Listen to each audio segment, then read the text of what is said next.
Yo, what is up, everybody? You know what time it is. It's time for the Off the Bench podcast. I am Daniel Ball, and I'm joined as always by my co-host, my partner in crime, my brother from another mother, Jim Cross. Jim, tonight we got episode 28 titled Suwanee Specialist because we're going to be talking to Wake Forest baseball star Michael Massey, and it's going to be awesome. We're going to get his story. He's got a long story, man. Got a few different schools to talk about. We got to talk about Wake Forest pitching lab. I'm intrigued.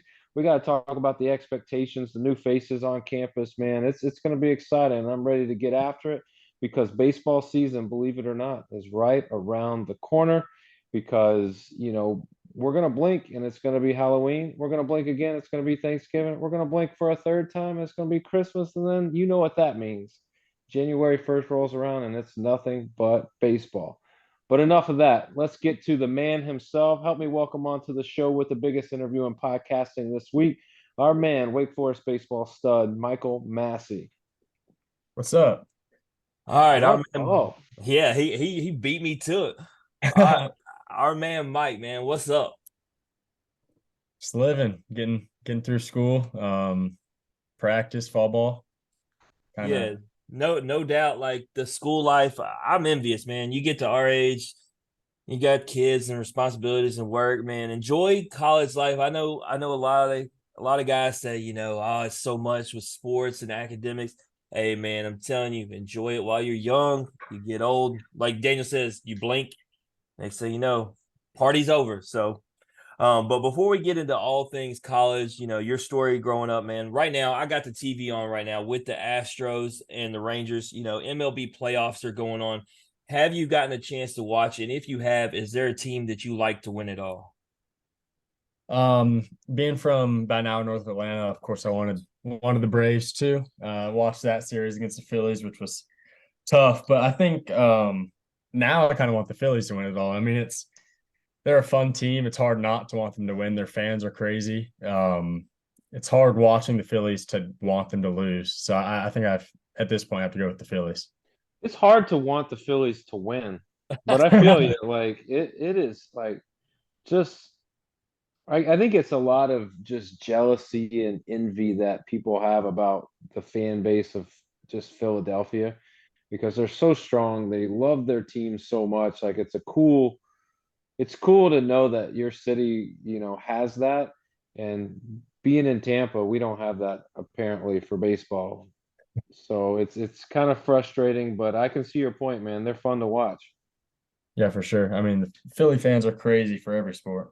I mean, we've had to transition, right? So we're Cardinal fans, and then Daniel now lives in Tampa. So when the Cardinals weren't good, he could roll with Tampa. And then, like you, Atlanta, Austin Riley's a two-time guest of the show. So we go with that. And so Cardinals are out, the Rays are out, the Braves are out. We're grasping for straws, like who to go with. So, why not Philly, right? Because we got nothing left at this point. So just good baseball is all we can ask for at this point. And right now, the way they're putting it on the Diamondbacks, yeah, we're not getting good baseball. We're just getting domination. So maybe whoever they match up with when they get to the World Series, which it seems it's going to be, whether it's Houston or Texas, we get more of a intrigue instead of a beatdown. But they're hot at the right time, and college baseball is no different. When you get hot at the right time, it'll carry over. You look at just the 2022 college baseball season, right? Ole Miss, I watched them get pummeled so many times, and then they go into Omaha and just can't be beat. So it's wild how that works. But let me ask you a question. If you had your own show like this, and it doesn't even have to be a sports guest, if you could have any guest, celebrity, athlete, whatever, for your show, who would you have, Michael? Tough question. Um, I'm honestly not sure. I think Tim Tebow would be a great guy to hear from. I like following him. Yeah, he's made a big impact on my life. Because he's such a great guy, we'll let it go that he's a Florida Gator because we don't like Florida on this show. But Off Tim, me is that I grew up a Georgia fan, so uh, but the right answer would have been, Brock Wilkin, but it's okay. It's okay. Brock will forgive you. Nah, I'm teasing. So growing up, this is always a fun question. who was your biggest celebrity crush growing up? Like, who was it? Whatever point it was like, yeah, like she's my everything. Yeah, I mean, it was definitely Miley Cyrus before she went crazy. But I mean, I remember watching Netflix. Like, I think I watched through the Hannah Montana show like 5 times when I was younger. So I liked Miley Cyrus. Yeah, So that's a new one, before, Daniel, to add to the list. I think Hermione Granger for Harry Potter last week was the funniest one that I got caught off guard with, but I like the Miley Cyrus. All right, the last one to break the ice, and then we'll get into your story. And this is the most important one because, after all, you are an athlete. Who is your favorite athlete all time? Favorite athlete all time. Doesn't have to be baseball specific. You know, whoever it was, man. I mean, it's hard not to say Kobe with what a lot of his mental game stuff is pretty amazing, and you hear him talk, he kind of zones into a place that not many people can get to, and I think that's pretty cool. Daniel, what does that say about Kobe that probably he's the most common answer on this show from our guests? I mean, exactly. I think the legacy that he wanted people to remember him by is that he's a different breed. Not everybody is like him, and not everybody likes how like he thinks when it in terms of competition. But when you look back on it in history, as far as athletics go, there's only a handful of guys that have that mentality, and they're all dominant in their sport, and they're all champions, and they're all really, really good. So, Michael, if I could suggest one thing, just be like Kobe. You have no problem. We can all try. Yeah, for real. So, Mike, let's go back. Talk to us a little bit about growing up. Where are you from? I'm from Suwanee, Georgia, which is about an hour north of Atlanta. Um, Suwanee. Take me to Suwanee. What's Suwanee known for? What is the one thing if I find myself there, I gotta do or experience or check out or eat? What is it? I mean, there's a place called Taco Mac. I don't know if it has made its way down to where y'all are from, but they're in Georgia. I love Taco Mac every time I go home. I get that. It's like a wing spot, and great wings. Wait. Yeah. Taco Mac. It's not tacos, it's not mac and cheese, it's wings. Yeah. I don't know the origin. I think it was like it was originally tacos and it was gonna fail, so they I guess started making wings or something. It's like a sports bar. Yeah. I Daniel, remember we being can't say nothing where we're from in Memphis. The top rated burger comes from Top's Barbecue. I mean, but I at mean, I see at what I'm least you saying? can at least you can see the correlation of barbecue outside grill burger grill. I get it, but man, all right, man. If I'm ever there, I'm definitely gonna hit it up and I'm gonna try all the wings. Is there a flavor? Is there like what's your go-to if you getting food from there? so we start off with an appetizer. Me and my friends, when we go, we split a large queso, jalapenos on the side with extra tortillas. And then my order, I get 20 hot wings swimming. So Swimming. What gotta is get that? the extra sauce. Oh, that's you know what? That's I love mine with a lot of sauce. Maybe that's the problem is I'm not ordering them right because they never come with enough sauce. So maybe I just need to be like, hey, I need them swimming. That's what you gotta do. Man, I got you. All right. So obviously growing up in Swanee, who you living with? You got mom, dad, brothers, sisters? Mom, dad, and then 2 older sisters. Ooh, So older sisters. What's the age difference there? the older one, she's now 23, the other or 26, the other one's 23 now. So one's like 5.5 years older than me, the other one's like 3 years older than me. So how many times you get beat up as a kid? Way too much. I got bullied. That's what I feel like, man. You got just picked on, not by one, but by two. That's Yeah, not no, even fair. the sisters gang up on you. They don't, people don't realize how mean sisters can be. Oh, I'm Oh, sure. we do. We both got older sisters. We actually Oh yeah. 100% understand. And I have two girls, so I'm wondering what this dynamic's going to be as they get older. So But Daniel, one thing I bet Michael can agree to, they may pick on you, but if somebody else tries to pick on you, your older sister ain't having it. No, no, no. I'm sure that They they take up for will. you.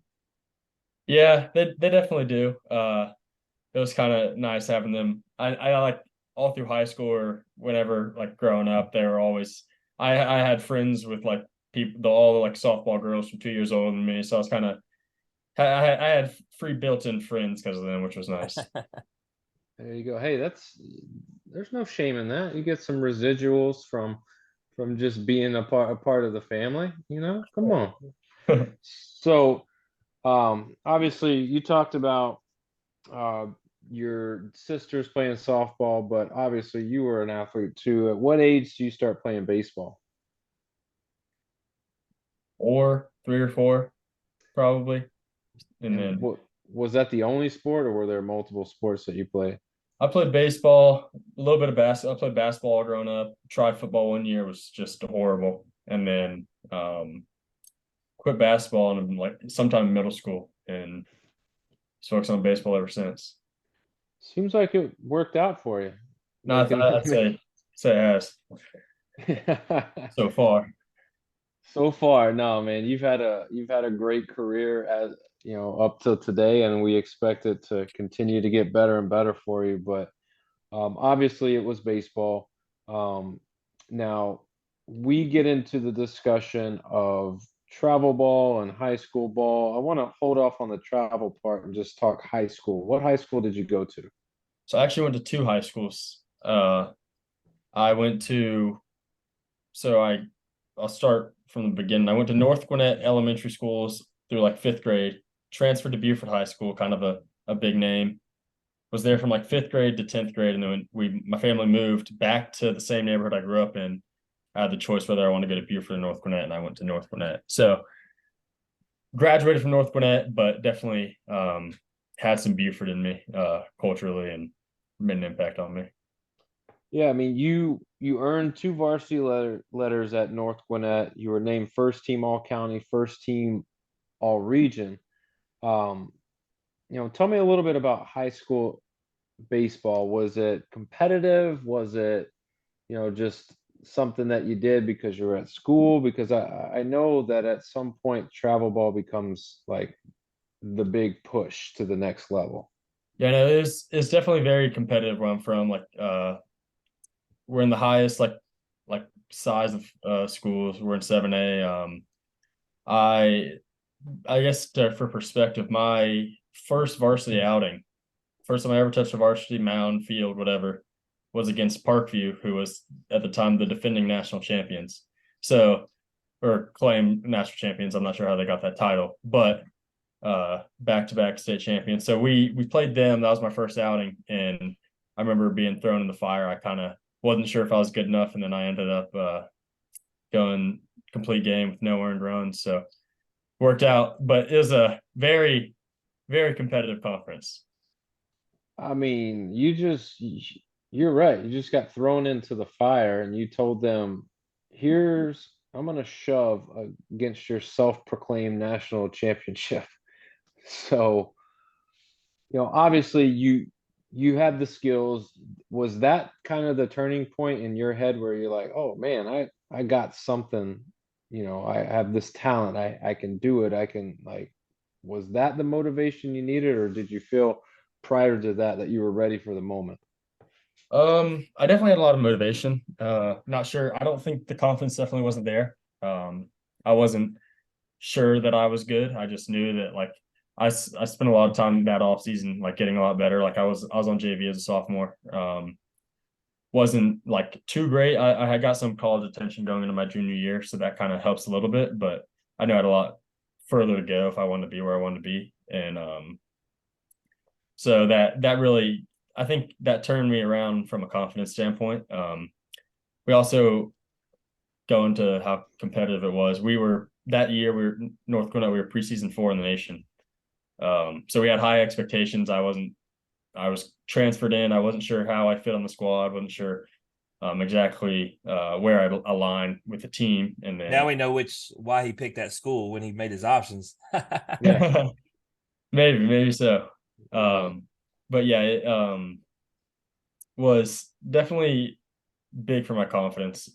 One, just Coach Morty, him and I still have a great relationship, but him giving me the opportunity to throw that game versus the two guys. One went to Stanford out of high school, one went to Wofford, now is at Alabama. So they're both two really great pitchers, and gave me the nod against them over them. So that helped my confidence. And then throwing great, obviously. I kind of felt like I was on cloud nine for a while.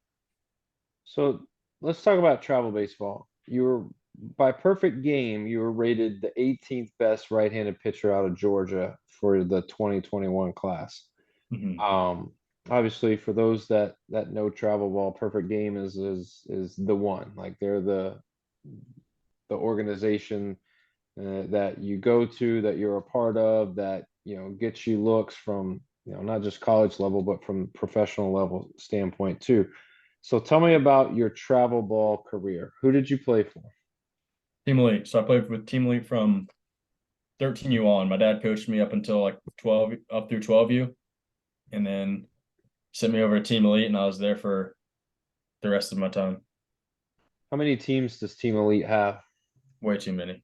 Yeah, I just I I'm gonna start asking this, Jim, just because I'm curious. Every time we have athletes on, I want to see like the growth of travel baseball because I feel like when I played, there was really like one, like every organization had one team per age, but now I feel like every organization has multiple teams per age and they're color coded and they may be like, elite, not as elite, and then like just a regular, average player. But obviously you're playing big time travel baseball. Let me ask you Did something, you Daniel, before you continue on though. Like, or really want to ask it. Me and you talked about, but ask it towards Michael. In regards to travel ball, with all the good that comes, there is a negative side, and it's for kids like my son, right? Back to back years, he was on teams that they decided to move his rec team to travel ball, and while my son was decent, like he just didn't have that competitive edge, Michael. Like, travel ball wasn't going to be for him playing all the time. And I bring this up because the rec league basically almost folded because so many kids were playing travel ball. And like obviously it's good because these kids are learning and they're traveling and doing all these things, but it felt like there's no option for recreational. Have you seen kind of the same thing?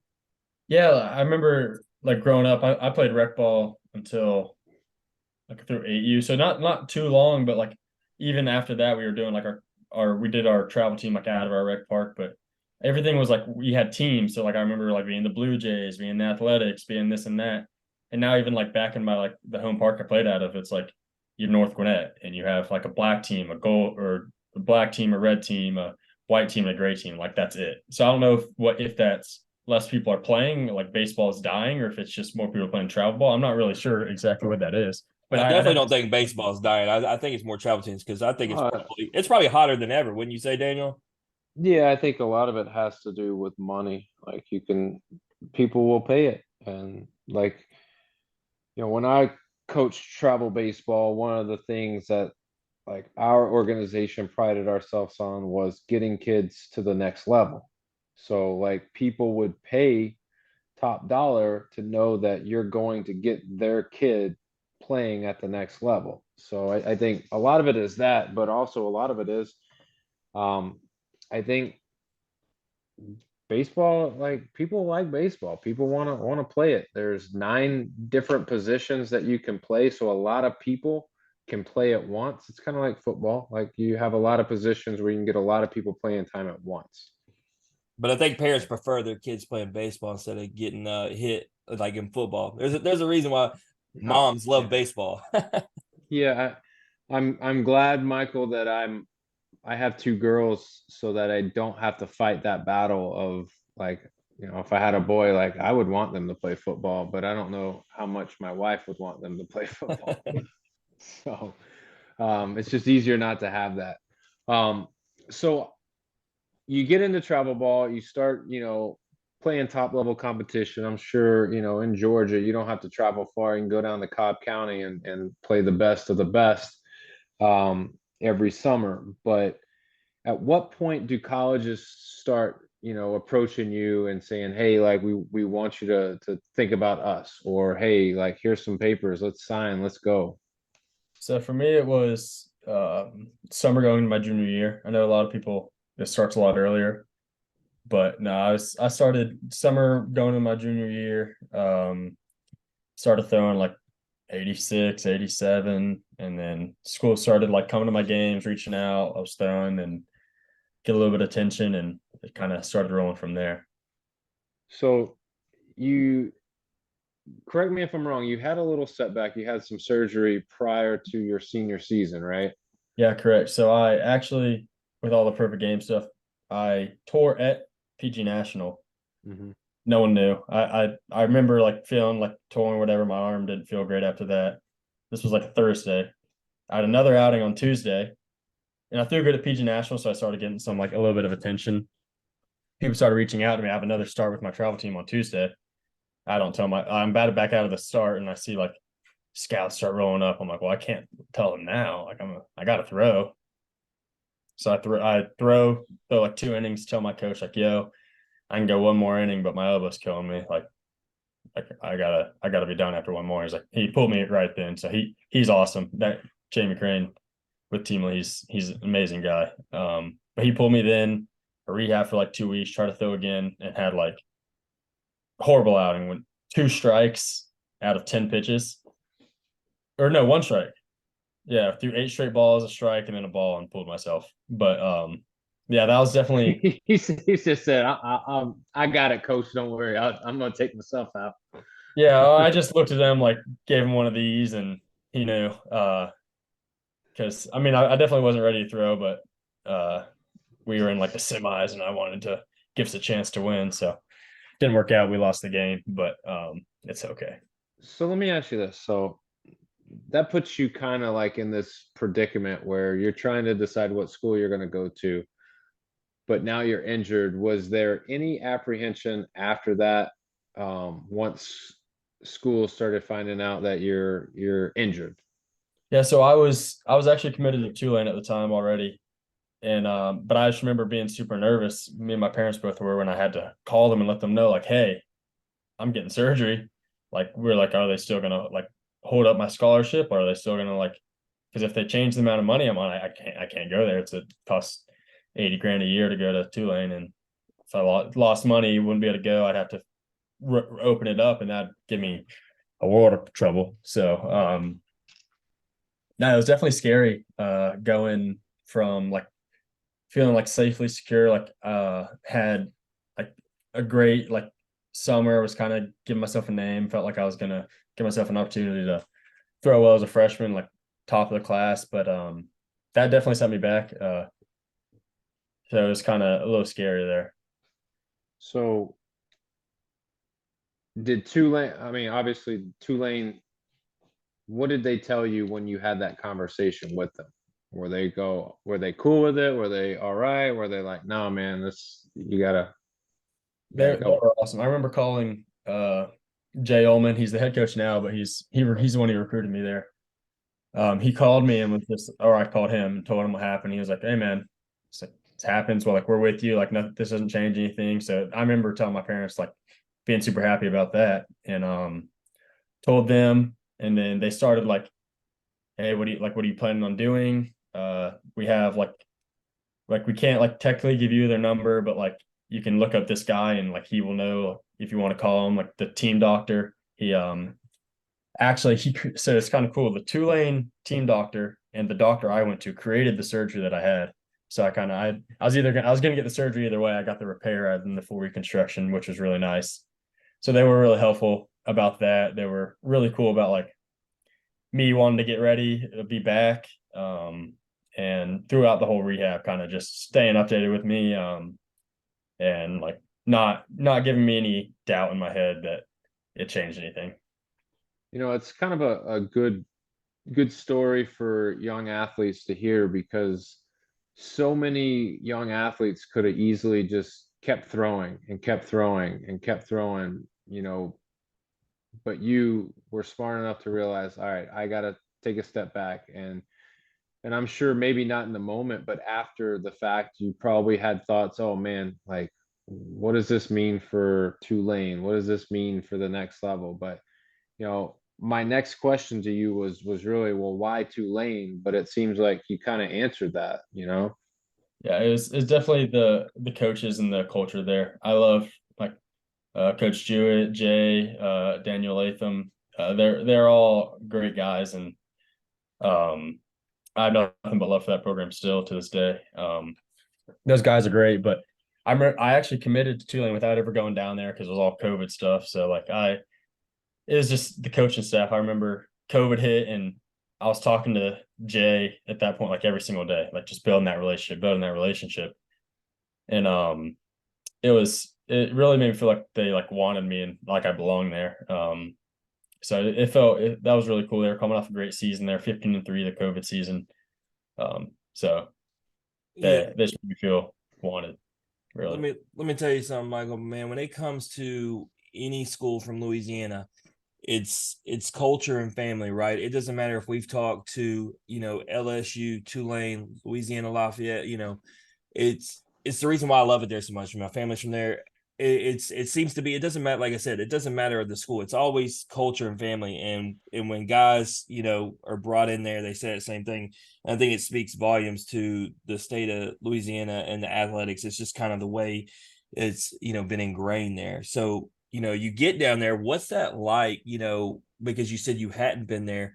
Are you more excited or nervous? Definitely excited. I did a lot of work like going into my freshman year. I also like you said, I was like first team all county. I was able to I had surgery in July. I was able to pitch my senior year. I threw like 41 innings, threw well. So I was high, like confidence was super high. Uh, Worked hard and like training back home and got stronger, worked on my pitches. So I kind of went in like expecting to do well. I had a goal in mind. I was really excited. I was like, all right, I'm gonna start one way or another. I'm gonna end up starting. And so I was more like, wasn't really nervous because I kind of knew there was a wide open gap for starters, and I just wanted to prove them that I could be that guy. Well, you obviously proved to them when you got there, as you ended up becoming the starter that you thought you'd be. Looking at the season, ups and downs, but a solid start against Mississippi State, amazing outing against Dayton, followed up by another one at Memphis. You see the flag behind Daniel. We're from Memphis, very in tune with the University of Memphis, so familiar since you pitched 7 2/3 there, and that was the most impressive part as a freshman. You had back-to-back games where you went 7 2/3, a lot of pitches thrown and able to show what you really had. So, how did it feel, that freshman season? You talked about what you kind of felt like you could do. Did you meet expectations? Did you learn what you felt like you wanted to learn in that first year? Definitely. I mean, at the time, at the end of the season, or like throughout the season, I probably would say no. I mean, I was definitely very happy that I was a starter, but when you're in the moment, you kind of just get upset that you have this bad outing, and you kind of get so like engulfed in the day to day and the week to week stuff. But no, it's definitely I it's a huge learning curve for me. Learning how different college hitters were, and I mean, I've been looking back on that time.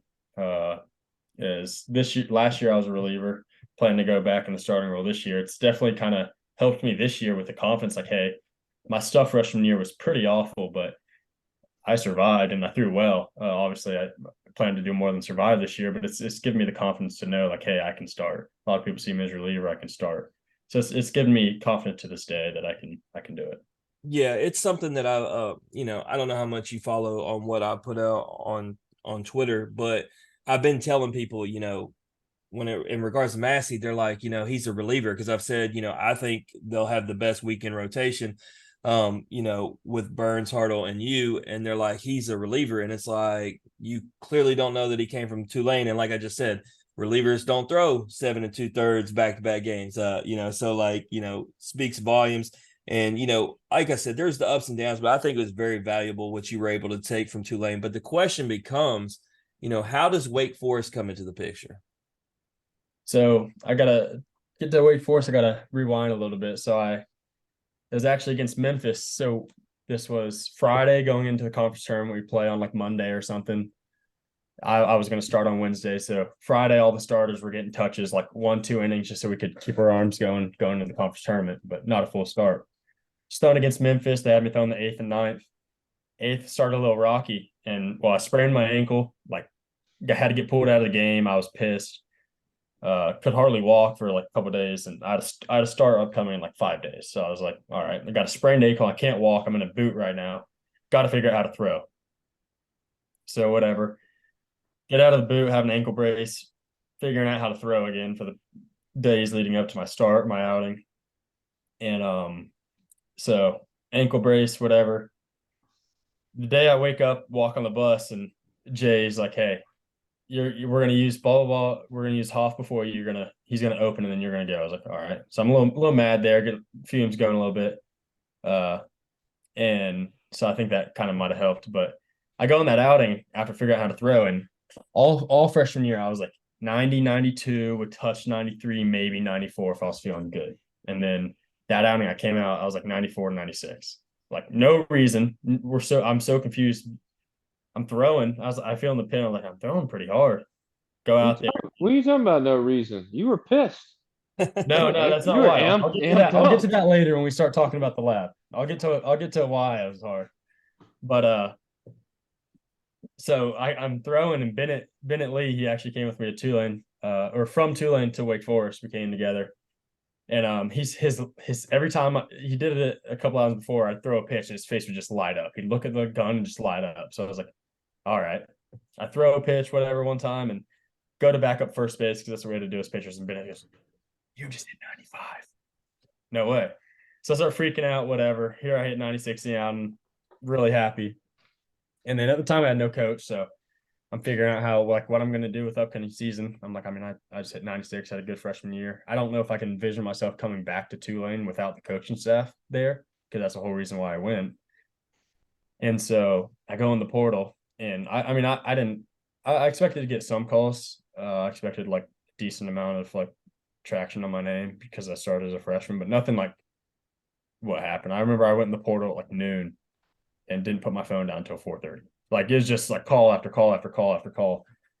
And like all these schools, like, hey, yeah, we want you starting. We're gonna start you. You're gonna be a starter. This, that. And then Moose from Wake, our pitching coach, calls me. He's like, hey, what's up? We like you. This, that. Gives me like a whole like pitch what they think about me. And he's like, yeah, by the way, you're not starting. You're gonna be a reliever. I was like, all right, yeah, screw you now. Okay, whatever. And so he tells me that, and I'm like, all right, I'm not in. Like, I'm not gonna go to Wake. This is stupid. I want to start. It costs 80 grand to go here or go there. I mean, that's not gonna work out if they see me as a reliever. And so like time goes by. I was between Georgia, Auburn, and Wake, and I tell my dad, like, I'm either going to Georgia or Auburn. I was like, go consider Wake, because my grandpa went here, so that's a special. He wanted me to at least see it. I think he wanted to go on the visit more than anything. He wanted to see the facilities and everything. I was like, no, Dad, I'm gonna go to Georgia. Yeah. So another story. In the portal, it's like Monday or Tuesday, I think I go on a visit to Auburn. Loved it. Great coaching staff. Good family there. Then go to Georgia the next day and get a good offer. I think I want to go there. My girlfriend's there at the time. Both my parents went there. Grew up a Georgia fan. So Wednesday night I meet with the people I train with, and we're going over pros and cons of every school. And just like my dad, I was really like Georgia Auburn heavy, kind of pushing Wake to the back burner one because I want to start. Like, I mean, how am I gonna like get better? It would be a heck of a decision if this was being made this year coming from Tulane, because you got Wes Johnson and you see what he just did with the pitchers at LSU, and then you got Wake Forest and you know what's going on there. If this was a year later, you'd really be in a dilemma picking between these schools. Oh yeah, it would have been. I mean, that would have been a really hard one. I'm glad it wasn't that way at the time because I like my decision. But yeah, no. So I had all that going in, and then so Wednesday night after my visit to Wake, I call Moose up and I'm like, yo, I'm gonna cancel my visit. I'm gonna go to Georgia. I literally canceled my visit. This is Wednesday night. I was supposed to go up the following Monday. cancel my visit. He's like, all right, well, good luck. Bye. So he didn't beg me to stay. He was like, didn't really care. He said his philosophy is if you don't want to come here, I don't really care. Then go have fun somewhere else. He's told multiple guys like, hey, if you don't want to be here, go to the other school. I mean, I don't really. If you want to be here, you want to be here. If not, you don't. But next morning, Walt sends me like a long text and convinced me like, hey, you got to at least see the lab. You got to hear us out because so my trainer back home actually, Brian Holmes played in the Astros organization for a while, Full Count Georgia. He played at Wake and coached at Wake when he was getting his degree. So he was pushing me towards Wake too, and I think he got Walt to push a little harder on me. But Walt calls me, gets me to put my visit back on. 2 days later on Saturday, Moose calls me again, and I about cancel my visit, but I decide to come.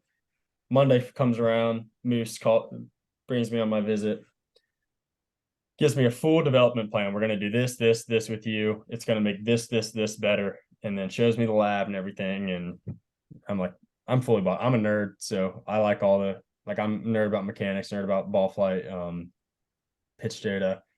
So I mean, he had me there, and then it was all about whether or not we'd be able to afford it, and it worked out. So I'm here, and I remember leaving the visit. My dad was like, "So what do you think?" I was like, "Well, I'm going here. There's no other option." So Oh that's man, I the I story. have Moose makes me tell that story a lot. I have so many questions. So many. All right. First, going back to the day that you entered the transfer portal and you said, I didn't put my phone down until 4:30. Are you answering the phone like you normally do, or are you answering it like in a professional tone, like that's not anything like you because like the next call is going to be a coach? Like, Oh, or it's is it? definitely my adult voice. I was definitely, hey, what's up? Or it'd be very like I knew what was going on. You get this call from it's a college town. You see the names like, all right, well, this is this coach. You know what you're getting into. A lot of, and by like 2 hours in, I was kind of exhausted, and then you get another call, or you get like a text like, hey, call me whenever you can. So you call them, and then right when you're done with that call, you get another call. So it's I mean, that process was absurd. Yeah, I mean, Was there any schools where you were just like, yeah, thanks, but no thanks, like right off the rip, where you're like, or did you literally hear out what everyone had to say? For that first 4.5 hours, I heard everyone. After once it like toned down a little bit, I was started getting texts. I was like, hey, like one school in the conference like reached out to me. I was like, yeah, sorry, like thanks for reaching out, but I'm not sure I want to go that far north. Like I started just like anyone up north. I was like, you know what? I'm not going to waste their time. I don't want to go too far up north. So that was an easy way to eliminate. I didn't also know what the offers would look like, so I also didn't want to like, oh yeah, I'm going to be going to SEC, ACC, and started like narking down on schools that I didn't want to like wasn't labeling Right. schools. I'm too good for you because obviously that'd just be really disrespectful. yeah, no, So, you talk about that pitching lab, me and Daniel have been so curious. And when Nick Kurt said when I come there for the Duke series next year, and especially because Burns is my boy, he's like, yeah, man, let you come check out the lab. And I'm like, I'm feeling like I'm getting this top secret access. Like the way the lab's talked about, like, it's like I feel like they're genetically, creating something in you guys, like, right? Like you're getting bionic arms. No, it's special. It definitely gets a lot of hype. When that's one of the top three questions I get asked when people see me since I've been at Wake. Well, Daniel, when you produce pictures like that, so be honest with you, Michael, last year, Daniel, think about you don't even spend much time on Twitter, but you saw it. We took so much hell because we had y'all preseason ranked number 3 last year, and people are literally like Wake Forest, like, and then when y'all did what y'all did, it's like, what's up now? Like we I did our I homework. don't want to say anything, Mike, but I had you guys number one Thank you. I like to believe. the whole season. No, um, the lab. Well, actually, going back to Coach Moose. Now, to me, it seems like there was like a little bit of like frustration on your part because he kept like being like, all right, whatever, dude, whatever you want to do. Did that create like a little bit of like intrigue? Like everybody's wanting me, but this guy's like, man, whatever, you know? Yeah, it's just weird because I was just like, does he even want me? I was like, is it worth my time? Like, are they just gonna like have me up there and like give me an unrealistic offer that I can't afford? Like is this like it was like a weird like cat and mouse because he was asking me like how much like what would I need, and like I was like, one, that's really bad negotiation if I say I need this much money, but I need everything. I need it all. yeah, but it is just like I wasn't sure if he wanted me or not because one, he was just tell me I'm be a reliever. One, I'm like, all right, this is weird. Like it seems like he's like halfway in on me. Like it seems like he doesn't actually think I'm that good. And then yeah, he's super Moose and I have a great relationship now. It's kind of funny thinking back about like how foreign he was to me back then. He's a very, very intense guy. And the way like he talks about a lot about recruiting. He's like he's loves to get these guys and um loves like recruiting them, but he's also like, if you don't want to be here, why would I beg you to be here? Like, why would I beg someone that doesn't want to be in Winston-Salem playing? Why would I want him on my team? So he's it's hard to understand that in the portal, and it definitely it gets interest sparked. Like, there's something different here. Like Yeah. this guy's not begging me, like because he's got other options, but he's also telling me that he's very selective with who he talks to at the portal. So it's it was kind of weird. I wasn't sure where he valued me. Right. It was almost like he's playing hard to get a little bit, but also he's, I mean, as a coach, like you want to surround and build a culture of guys that buy in and want to be there. And, I guess in his weird way, like that's what he was doing. He was making sure that you were committed because inevitably you ended up going there, but you also went for the visit that you had canceled already. And it took a text message and other people to, it was almost like this divine intervention that like brought you there, but it was for like this, like it was where you were meant to be almost because all of these little things happen along the way. Yeah. But tell me about the lab, all right? Because Jim and I off air had this conversation. We talk about the lab, we hear about the lab, but we never have heard what actually the lab is, what you guys do. Do they like I just told you it's put like the Hulk. They inject serum I and they become that they. I mentioned to Jim, I was like, well, maybe it's just like this way that they like market themselves. It's really nothing special that they do. It's the same things other schools are doing, but they just name it the lab. And we were like, no, that can't be because these guys are going out there and just absolutely like dominating.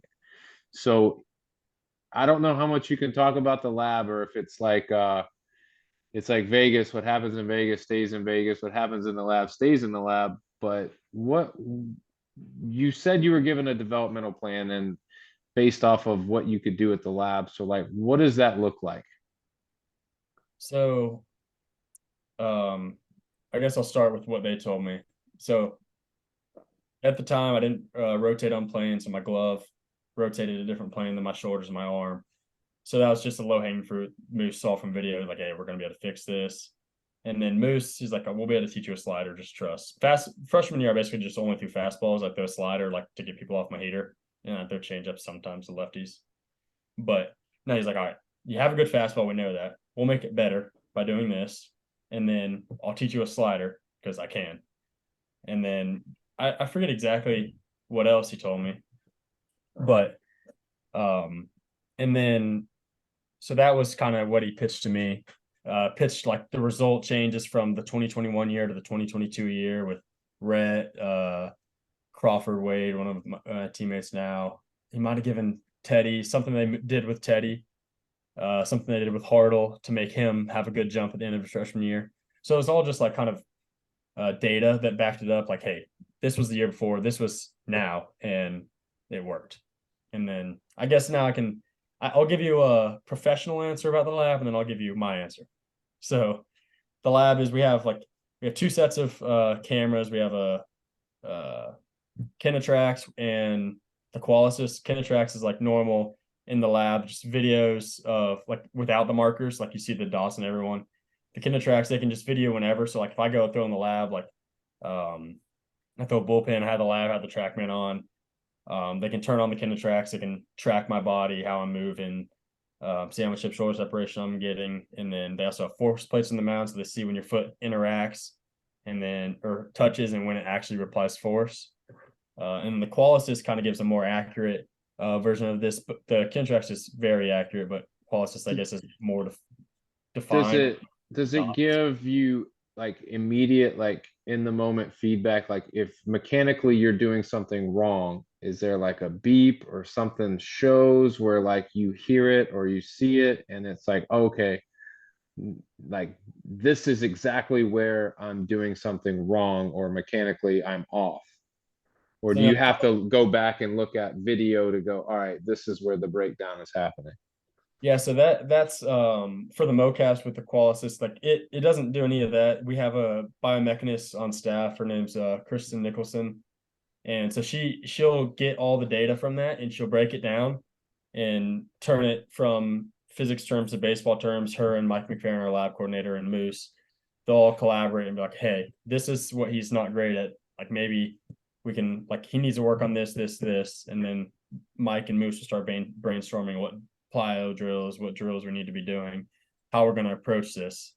So for me personally, I came up and threw in the lab and they saw that I was producing a lot of force, but I wasn't capturing it. So the way you can picture it is, or I guess I could explain it is my torso and I was like the force I was producing just wasn't on time with my body. So say I'm in this position right here, but my foot's still like 6 inches off the ground. And they realized that by looking at, all right, this is when he applies force, but in my foot landed, but my torso was basically already rotating a lot. So they saw that through the lab, and they're not really sure exactly what they want to do with it. And they decide after a while to shorten my stride. So when the biggest thing for me when I got to wake was to shorten my stride. It captured all my energy, got me on time. It took me about 2 weeks, kind of just put a PVC pipe that told me how short they wanted me to stride, and that short my stride, got a big velo jump. The reason I say that one two-lane outing, I was throwing 96 for no reason. Sprained ankle. I was trying to figure out how to throw. The how I did that was I shortened my stride. I never knew what was happening, why I did it, or what like how I started throwing hard. I shortened my stride on that one day because I had to figure out how to throw with a sprained ankle, and shortened my stride, was throwing hard. And then we got to wake. They did it more scientifically and safer, but we shortened my stride and I started throwing hard. Did it, when you shortened your stride and you started throwing harder, did it like ring like a bell in your head? You're like, oh shit, that's why when I sprained my ankle, that was happening? Or was it now that you look back on it, you're like, oh, well, okay, that makes sense?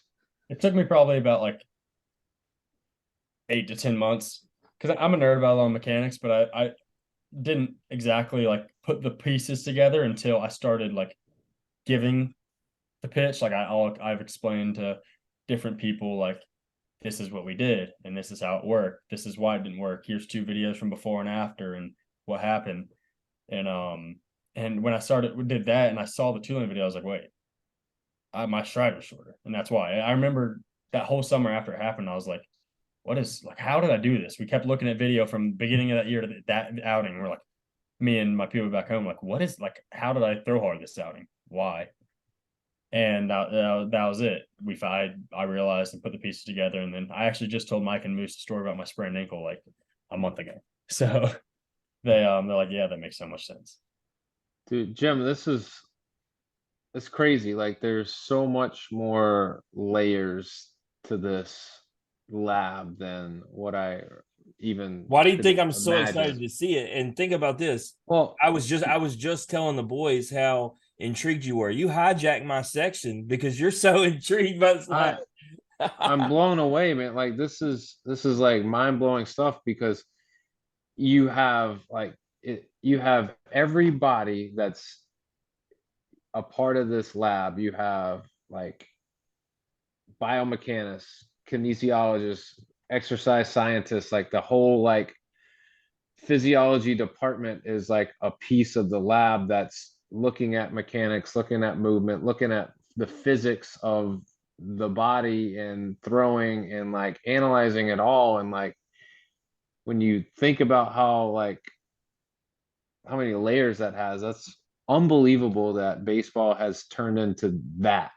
Yeah. And that's great that it has, because now it allows for you to maximize all your levers and everything that you do and do it very efficiently. And I mean, I would have to say, like, knowing these mechanical things, do you think it prevents injury? Oh, for sure. There's a lot of things we're able to do, especially so one with the qual assist with the dotted up one. You can see elbow torque, so that's a easy way to see. We're able to see if guys are healthy, and if there's a big red flag, it can help when we just shut people down or make different decisions. But it's also very hard because different people are in different stages in their development. So what you might do to me will be different than what you do to my roommate. And so they have to balance that too. It's definitely helps with health. We're taking steps this fall too. We've partnered with Nextile so we can kind of track the elbow torque, and we're trying to manage our load better. And that's definitely useful. Well, clearly, talking all this lab stuff, coming from Tulane, you made the right decision. We obviously talked about, would you had to choose between Georgia and all that, but with what Wake did last year, with what you did last year, it clearly was the right choice. Last season named to the Winston-Salem All-Tournament team, made 27 appearances, posted a 3-1 record with 1 save, 41 2/3 innings pitched, recorded a career high 76 strikeouts, ended the season with a career low ERA of 2.59.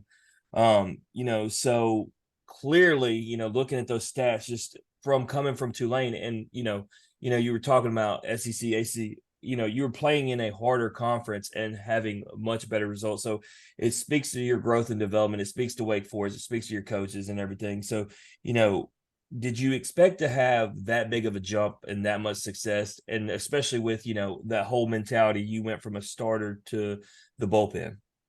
Mm-hmm. So I mean, I definitely wanted it. I wanted that success.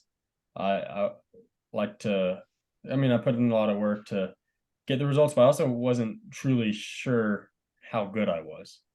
I remember like in the fall and preseason, I was so my first outing in the fall, I get on campus and Moose is expecting, yeah, you're gonna be 4 to 6, you're gonna be throwing really hard. And mind you, I didn't know why I was throwing hard that whole outing. So I'll go out there I feel like I had like imposter syndrome for a while. But I was like, all right, they're expecting they got this person, they got this guy. Well, I was throwing hard. I was like 3-6 that outing, was shocked, whatever, that whole story. But that kind of gave me a little bit of confidence. And then I go into the preseason and I'm throwing well. But a lot of big thing people don't see, or like a lot of thing that we do have to battle with the lab is we get very development heavy physically. It's hard to balance the mental side of the game. So I was in such a workshop with my mechanics. We were trying to refine me to be the best like physical pitcher I could be. That my first couple outings, they weren't bad. I was kind of out stuffing people, but I wasn't great. Like I wasn't competing. And had to be after a while. I was like, all right, I told Mike and Moose, I was like, yo, no more videos. I'm done looking at any videos from now until the end of the season. I'm going back into compete mode like I was freshman year, and I'm just going to pitch. So I think that's when everything kind of flipped for me. And I still wasn't like truly confident in myself. I was like pitching, I was throwing well. I didn't realize how well I was throwing until like after Duke, and I went 2.2 and like struck out a bunch of guys against Duke. I was like, wow, I'm actually doing good. I look at like my strikeouts. I'm like already halfway to the amount of strikeouts I had freshman year, and I was like 12 innings in. So that gave me some confidence.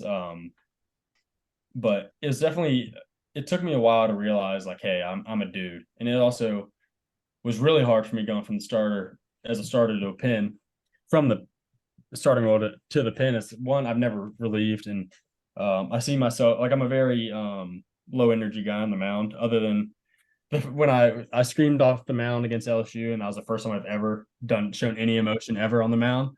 So like I'm a very low key guy on the mound. It's really hard for me to go out there and be a reliever, which was a great challenge I had to overcome because I'd go out there in my first inning, I'd be like 92, 94. I'm like, why am I throwing slow? And then the next inning I go out there, I'd be 4-6 or like 5-6. I was like, everyone was so confused for a while. I was like, what is going on? Like, who is this guy?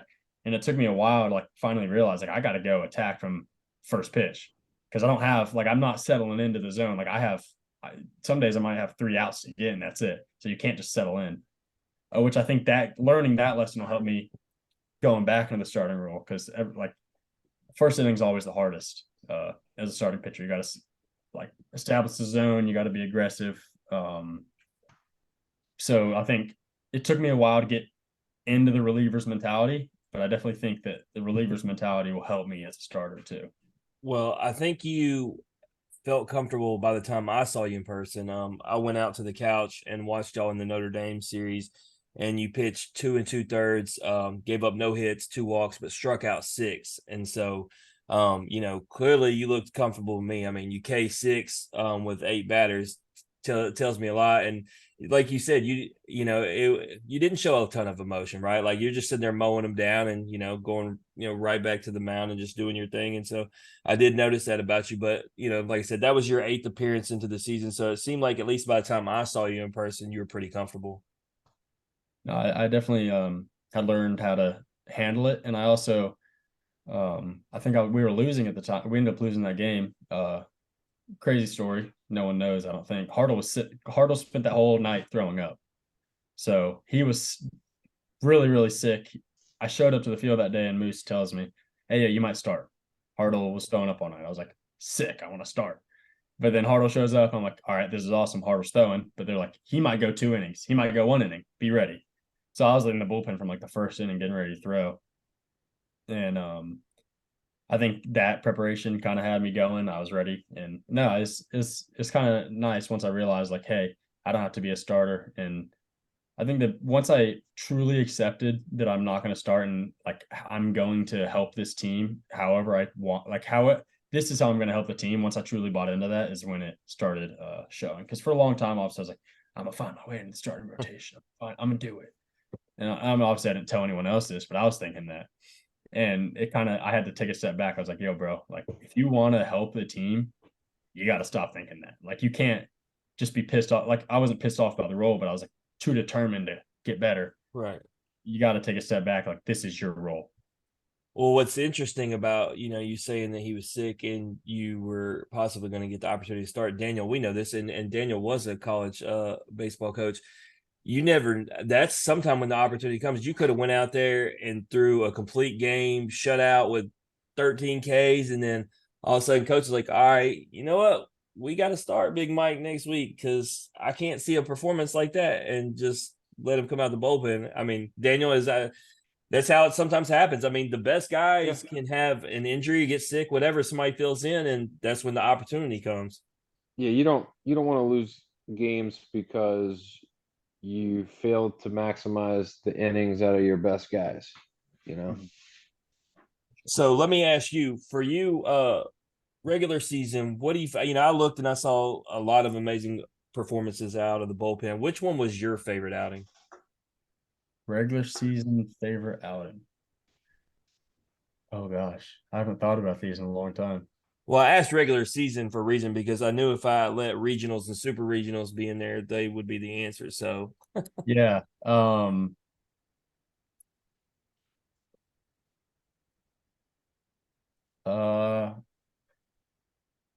don't even remember who I threw against at this point. I definitely the FSU one was fun. and I Or believe you got the looking at that, I think you got the win in the Florida State one, right? yeah, I did. So Hartle threw great. But I think I think it was 0-0 or 1-1 when I came in. And came in, I got out of the inning. I threw great. I think I had like 5 or 6 strikeouts but I gave up a homer. So I was in line for the win, lost that, and then they got it for me again. That outing was fun.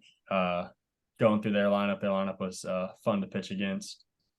So let me ask you. Let's fast forward to the regionals and super regionals, and what I found intriguing about this. I mentioned the Dayton game earlier, and what Daniel may not know, and the listeners may not know, you threw 7 2/3 scoreless, but Tulane lost the game.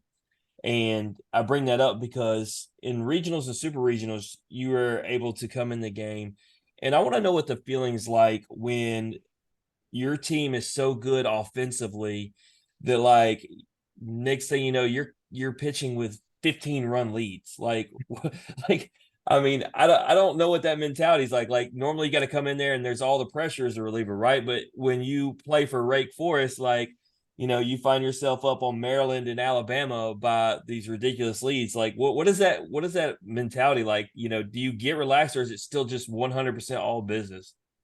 That's something like I'm kind of get bad at. Like some of the Maryland outing I had, I got lucky. I got a throw before it kind of got too out of hand. Rhett came out. I think it wasn't close, but it was like would have been like no nine. Say it was like 9-4, and they had bases loaded with no outs. So it was like or 9 to something. Like the game was going to be decided by if I like let them take momentum. I came in with like runners on first and second, walked the first guy, and then punched aside. So that was probably my second favorite outing of the year. That one I actually got to throw in like a high pressure situation, so that was fun. The fans that night were ridiculous. Game started at 10:45. People were tailgating for probably like I don't know 6 hours at that point. But so that game was fun. But the Alabama game, my outing was I remember being pissed off after that outing. Like it wasn't a bad outing by any means, but I was like that just was not fun. Like I remember going out there because I was throwing the 8. Like by when we took a big league, moves or Walt was like, all right, Cole, you're gonna throw the 7th, Mass, you're gonna throw the 8th, and Cam, you'll close in the 9th. And so I'm about to go in the 8th, I'm getting hot. And then we put up like 9 runs. So I'm just sitting there in the bullpen hot for like 30 minutes. I remember being pissed. I go out there, throw my inning, get off the mound. I'm pissed off a little bit, but yeah, I mean it's really hard to get in the zone when you're up that much. It's a very great problem to have as a pitcher, but it's hard to get yourself there sometimes. Well, what I got to commend your coaches for though is still throwing you in games like this. And Daniel, I don't know if you remember, but the season before, one of the problems for Brady Tiger, who's a 3-time guest of ours, because Arkansas was winning the way they were in regionals and super regionals, he didn't get to pitch. And he's a freshman, and then he just gets thrown into the biggest moment against Ole Miss and Omaha, and hadn't had any run. And so, like, I think it's very valuable, even if a game is lopsided, to get your relievers their normal innings, get them in postseason action, right? Because you don't want to run into that scenario. So even in those games, I love that they still pitched you. Didn't say, hey, we're not going to waste his arm. Kept you in your routine, because on a normal day you're going to be pitching. So I really like that. So when y'all end up punching your ticket to Omaha, like, I mean, you left Tulane to go somewhere else for a reason like this. I mean, what was that feeling like? Hey, man, we're going to the College World Series. I think the one word I could put to it is surreal. Like it didn't even feel real, honestly. Like we go, I mean, the year before I didn't even get to go to play in a regional. And then we come to Wake. I was with Bennett, my catcher, and like him and I were taking a bunch of pictures with the Omaha signs. Like, bro, like this is awesome. Like this is so cool. I remember like we literally just like hung out that night and literally just talked for a long time, just like talking. And I was like, this is awesome. So that was really cool. And it is a very like a job's not done, but like we need to appreciate this moment because it's special. Yeah, no doubt. And so, man, I'm going to talk about a moment like, I asked you what it's like to come in during a bloodbath, talk about Tulane to Wake, all these different things. But I'm going to tell you the most stressful moment that I could ever imagine, Mike, is coming in following Rhett Lauder and Paul Skeens dueling in Omaha. Like when you get called to come in a game like that and you just watch the 2 best pitchers in college baseball, anybody can debate with me if they want to. Those were the 2 best pitchers in college baseball, and they proved it. Is there extra stress like coming in. I mean, it's already Omaha, right? You're playing for a championship, but now you're coming behind the two best guys. Is there extra added pressure there? Um, no, no, but yes. I think for me to properly answer that question, I got to go back to my outing before that. If I don't know if you know, but I had another outing in Omaha. Yeah. I just went to that one because No. I I just gotta. remember it, and I thought to myself, I do not want to be that guy. Like I Yeah. don't. So I gotta tell that, and then it kind of helps segue me into this. Is I learned a huge lesson in Omaha. So my Cam went out there. I think he got a save against Stanford. Maybe he went in, but he was spraying a little bit. He was super hyped up, 25,000 fans, whatever it is. And he was like, all right, don't let the crowd get to you too much. Like, you will feel them. And I was like, okay. So my first outing against LSU, I go out there. I'm coming in against Tommy White, and I'm like, I like talk myself down. I was like, all right, you got to be really chill. Like this crowd's gonna be like crazy. And I kid you not, I go out there. I'm so calm. Like I've never felt more calm on a mound, and I hated it. I was out there. I felt like I was throwing an inner squad. I was like, this feels horrible. So throw that outing. It was fine. Like get him out, first pitch, get out of the inning, come back out, getting out, start getting hit around, get pulled. None of the runs scored, so it was fine. But like I remember the next day, I was like a wreck kind of mentally. I was like, all right, that sucked. Like this is like I hadn't really struggled too much throughout the year just because I'd been like throwing it down people's throats, and I get into this big stage and like I don't give myself the opportunity to like show who I am. And it's like I couldn't get myself in that state. I was kind of passive. And I was like kind of resting on that for the next couple of days. And I'm also thinking in the back of my head, is like they need to throw me again because like I need to throw again. I'm not letting that be my only outing in Omaha.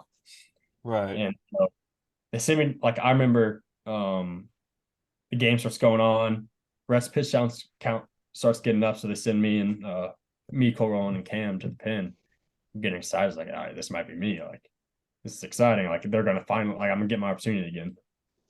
And send Cole out there first. I start warming up, and mind you, there was a bunch of kids in the pen from like Illinois chirping me, like saying LSU was gonna like kill me. I was like, all right, this is kind of weird. Y'all aren't even from Louisiana, but no, it was cool. I was like, you get chirped by fans that aren't even LSU fans out there. That shows how wide their popularity was last year.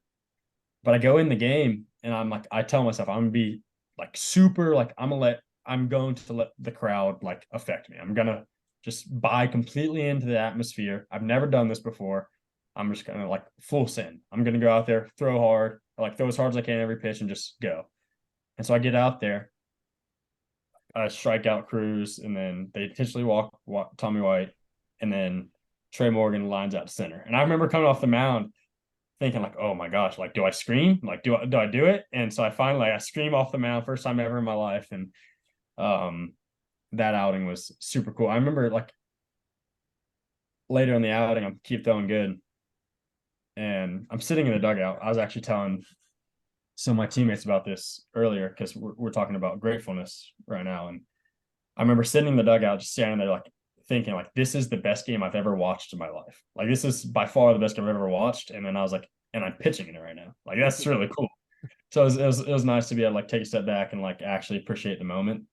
But no, I would say there were definitely a little bit of nerves, but I remember being so confident and so excited to get back out there that it didn't really matter. Like I wasn't really nervous about like following Skeens and Rhett. It was more so just like I have the opportunity to like keep this game going and keep us like get us the win.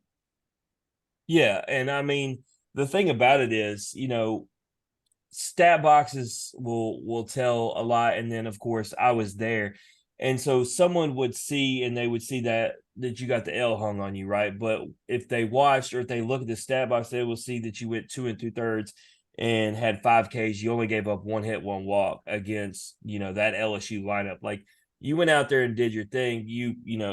Basically you had a base runner get on, and obviously Tommy White gets a hold of Camden, but like you actually were really good. And so that L can be very deceiving on there, right? And I mean, Tommy White is who he is, right? And Camden said as much, talking about it post game. And then I obviously know him when we talked about it. And, best on best, sometimes you end up on the wrong side of it. But, I thought you were elite. I thought you showed big things. And, I've been adamant about this. Daniel will tell you that was the championship game to me.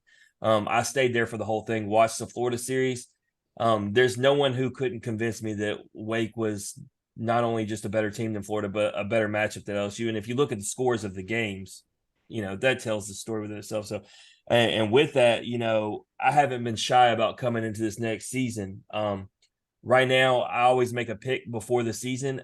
For me, right now, it's between you guys and Arkansas, and y'all are the leaders in the clubhouse. I mean, when you look at the fact that y'all go out and get Burns and Seaver King, and you got you and Hartle and Kurtz coming back, like Michael, man, I feel like y'all did what you did last year, gained that experience, and only going to have momentum, even with the guys you lost. Like some people would say, it's crazy. You lost a lot of guys. Got a lot of guys coming back. Got a lot of guys coming in. You sit there talk about the lab, and so like, man, I'm excited. I already got. I plan on being there for the Duke series. People ask me why Duke. It's funny. Y'all won't release your damn schedule, but Duke released theirs, and I plan ahead. Like I'm at a different place every single weekend in the country watching baseball. And so I wanted to plan ahead, and Duke put theirs out, and I knew they'd be a top 25 team next year. And so I was like, let's get it. I'm gonna come watch Duke come to the couch. And so I'm pretty stoked. But before we get to the game and end this whole thing, you got the jersey behind you. We've talked about Tulane, we've talked about Wake, but man, the coolest thing that you could probably do is wear the red, white, and blue and throw that baseball. Talk to us about what it meant to be a part of Team USA and just that experience in general. It was unreal. I remember, for as long as I can remember, I've kind of dreamed about playing for Team USA and never really thought it to be like realistic. I never got invited to like any of the Team USA like trial stuff. Like when I was in high school, I wasn't good enough at that point. And when Moose was recruiting me, he was like, "All right, like you're gonna do this, this, this, and like you're gonna like have the like maybe if you do good enough, you can have the chance to go to the trials for Team USA or play for Team USA." I was a little naive, so I believed him. I was like, "All right, bet, let's do that." And no, it was really cool. I remember after a while, I started like thinking, like I might get invited to this. Like this is, I remember like thinking about those like the like watching everyone who did it the years before me. I was like, oh, that'd be really cool. Like that's what I want to do. I want to play on the collegiate national team, and I never really thought it'd be too realistic. And then like late in the year, I was like, all right. I was like, I kind of started like expecting my invite, like wanting it to get here, and it didn't for a while, and I got it, and it was the most like surreal thing ever.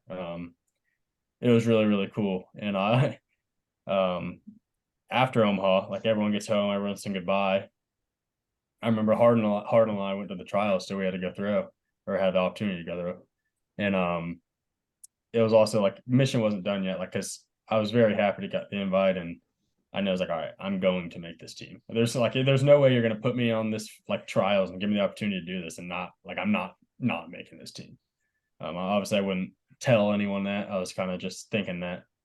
And so yeah, I had the opportunity, threw well in the trials, and made the team. It was really humbling, really. Like every single day I remember I'd put on the jersey, and then I'd be wearing like a sweatshirt over it, or like cut off hoodie. I was like, no, I can't be wearing like a cut off hoodie right now. I'm wearing like a Team USA like jersey. I got to show this.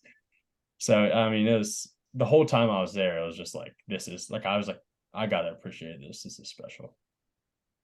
Yeah, man, it's definitely I'm it's got to be up there with Omaha, and just like on a personal accomplishment, probably up there with if you win a national championship, I'm sure making that Team USA team in a national championship kind of they're on the same playing field. Like that's two major accomplishments that a lot of people can't say that they've ever had the opportunity to do or even have accomplished. So one of the two that you've done, you have an opportunity to win a national championship, and based on everything that we see, everything that we read, you guys have a solid chance of going back to Omaha. And if you do that, you always got a chance. So um Mike, we're gonna wrap up the interview, and we're gonna play a game, man. You down to play a game? Works for me. All right, it's called This or That. It's very simple. I give you two options. You choose one option or the other. Can't say both, can't say neither. Just pick one, whatever your heart is calling to you, and be decisive. Yeah. All right, so with that, we got to plug a little sponsor because if you notice, I'm repping a nice Chinook Cedary t-shirt. I got some swag. I got a box just full of junk. I mean, it is full of hats. It's a nice little hat. Look at that. Oh That's yeah. pretty sweet. That's a solid hat. Let me throw it on real quick. Boom. I got a little koozie. I got stickers. But even better than all that, I got product. Shout out to Brandon and the boys at Chinook Cedary for hooking me up. I got a whole box of original. I've got Parmesan pepper. I've got Hatch chili. I've got cinnamon toast. I've got it all. Every flavor, every variety. Appreciate the hospitality and look forward to trying all the flavors. And with that, tonight's flavor of the night, we're going to go with a little jalapeno ranch. So what I've been doing, Michael, is I've been doing a little taste tests every week and giving a score, giving a rating.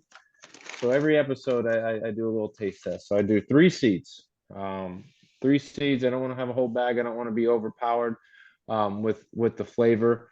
But just know when you choose Chinook seeds, you're getting craft seeds, you're getting non-GMO, you're getting a signature roasted seed, less salt with a ton of flavor. Jim says they got more flavors than anybody out there. They got flavors from mild to wild.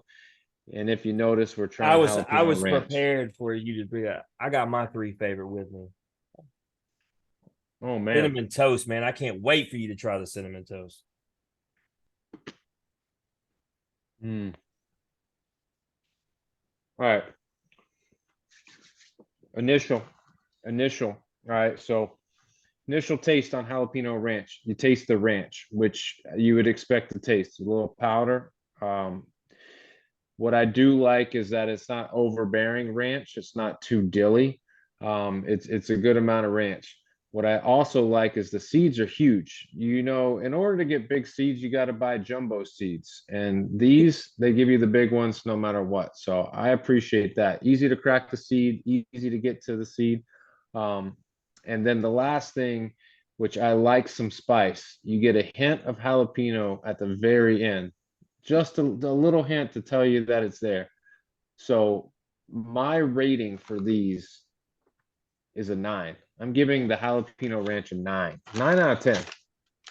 Solid, solid. This is my favorite one so far. Well, Best score so far. let me tell you something about Chinook, Daniel, while we got Michael on here. If he would read into his messages, he must have glossed over it because only a particular set of few. To use Team USA, for example, we've set up Drew Beam and Hagen Smith as ambassadors. They asked me to go seek out guys who I thought would be the best to represent. I said him and Nick Kurtz from Wake, which got approved. And if Mike would look at his message, I told him there's an NIL deal waiting on the table for him to be an ambassador for Chinook. Trying to get this man's face on a seed bag. He ain't answered me yet, but I got him on the podcast now. I'm sure I got his There it is. There it is. See, your face, the face of Team USA Baseball.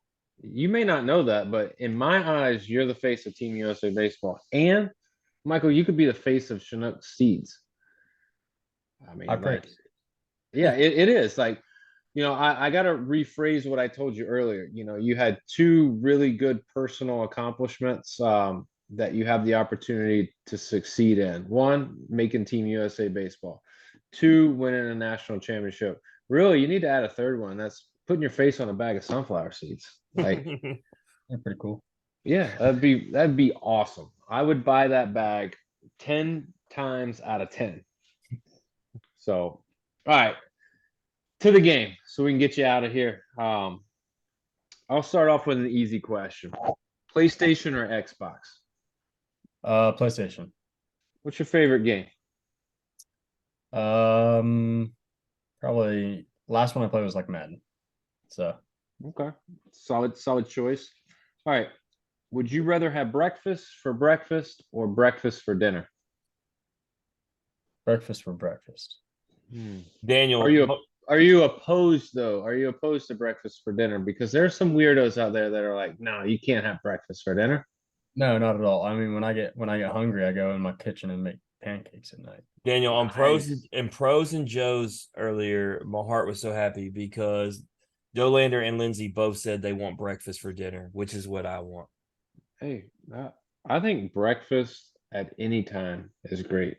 But I'm I I'm sure with, I'm missed with Michael. I'm with Michael. Let's go throw some pancakes but down at nine at night. I missed you on Monday's episode. I can't believe you missed the episode where a guest said his favorite breakfast item was waffles and started to describe waffles. And I was like, Daniel wasn't here for the waffles answer. I love waffles. Those little pockets that can hold anything. Syrup, peanut butter, you name it. All right, Michael, back to you.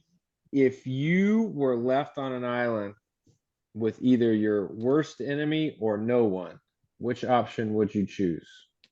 So you're stranded out there, to be clear, not just Yeah. left on one. You're You're stranded. stranded. I'd be interested to see who my worst enemy is, so I'll take that person. That's pretty good if you don't know who your worst enemy is because you're such a good guy. Like you don't have any enemies. Oh, there's Yeah. somebody he struck out that hates his guts. Oh, I'm sure there's plenty of guys out there that have struck out against them. Um, who hits better bombs, Nick Kurtz or Brock Wilken? I plead the fifth. No, no, You got sir. That's not how this game works. Look, all the other weight guests didn't get to look. Tommy Hawk picked his. Come on now. It's not like we're gonna clip the audio and post it, Yes, I post it am. on social media and tag Brock or Nick or both.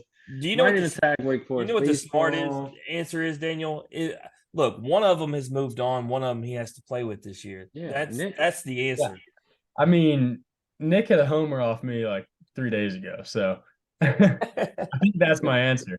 I There mean, you go. Brock said last week, he said, I asked him about being the ACC home run king, and he goes, well, it's only going to last for a year because my own teammate's going to break it. So that's how he feels about it.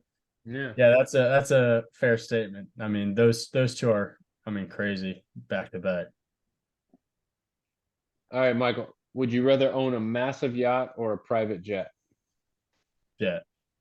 Yeah, you can just go anywhere. It's just quick, easy. Like with a yacht, you can only go to places that border water.